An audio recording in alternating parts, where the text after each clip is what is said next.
Hello, students. Hey, Cory, what's up? Today we're going to do an experiment. Mm-hmm. We're going to talk about chemical changes because I like chemical changes.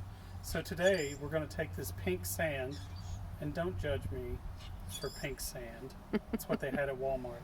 Truth. So we're going to take this sand, we're going to make a mound. Okay. We're going to mix up table sugar, 4 teaspoons of table sugar. Teaspoons, level teaspoons, right?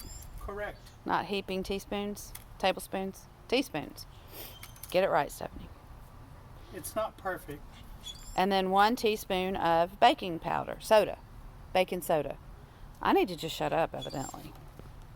Yeah. Oh, and then mix it up just a little. Okay. Doesn't have to be perfect. So, now we're going to move into applying chemicals.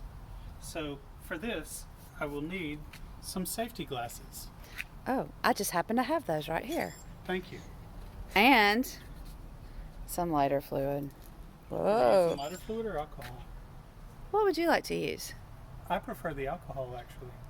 Okay, my bad. Just kidding, y'all. I just happen to have alcohol right here. So what are you going to do with that alcohol, Cory? This is 91% isopropyl alcohol. Mm-hmm. So, according to our research, Mm-hmm. we should get alcohol, the sand all wet Okay. with alcohol. So we're going to watch you do that. That's a lot of alcohol. That's a lot. I would go ahead and just douse that sucker. Yeah, because this is about our 4th or 5th try on this to get this going. Now look, you ain't got to tell everybody that.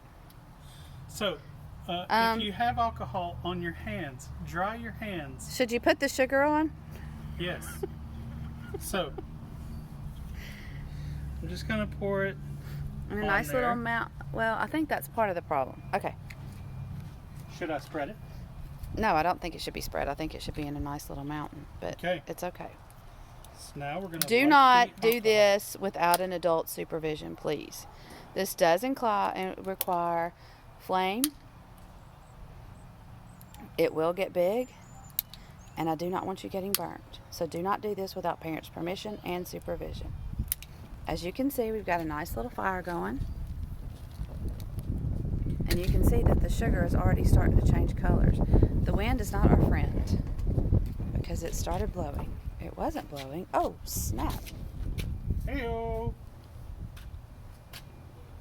Hey, guess what? I'm an adult.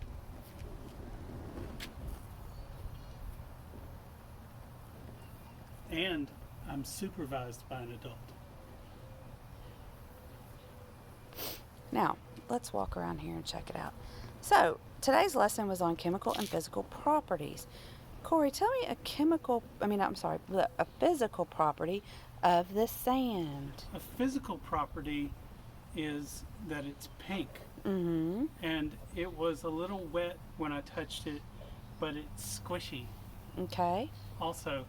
But I also have the sense that it is an excellent insulator for heat. Mm-hmm.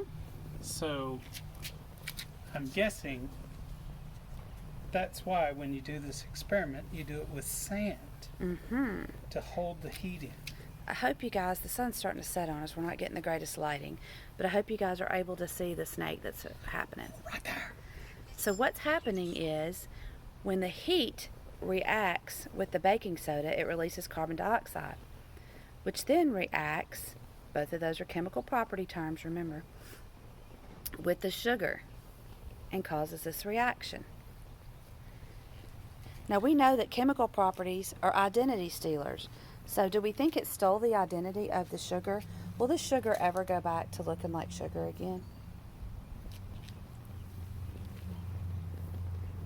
So, Miss Stephanie, do we think that the snake is made of sugar, or is it pulling sand out to make that blob of black stuff? What do you think? Me, I think it's the reaction in the sugar and the baking soda, and there's carbon in there, because I don't see the black stuff coming out of the sand. The sand, when it dries, is falling apart Right, because it's drying out. right. It is not the sand, you are correct. It is the carbon that's being produced because of the reactivity and the flammability.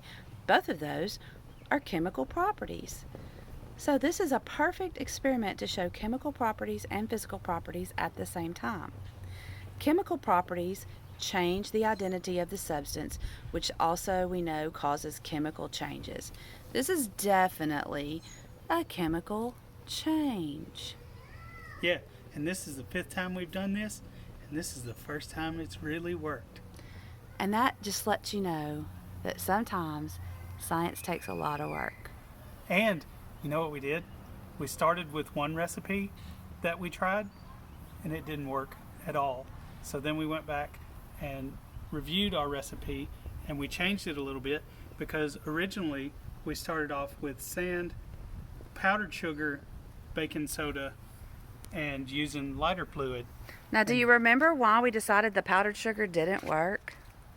It made little teeny tiny like worms, and we were trying to get a large worm. It's because powdered sugar is whipped sugar, which has air in it. So there was too much space and there was not enough reaction happening. See, I didn't understand all that. So But we know that the crystal sugar does not have as much space. It allowed for less air in, which made more of a reaction. As you can see, we finally got our snake. He isn't pretty, but it's pretty darn cool, I think. that one kind of looks like a cobra Yeah, and laying he's still over on growing. its side. Well, thanks for joining us today for our lesson with Mr. Cory and Miss Stephanie. I'm the videographer today. So, And love I'm you just guys. the weird guy that's married to your teacher. Miss you, love you, and we'll check you later with another cool experiment.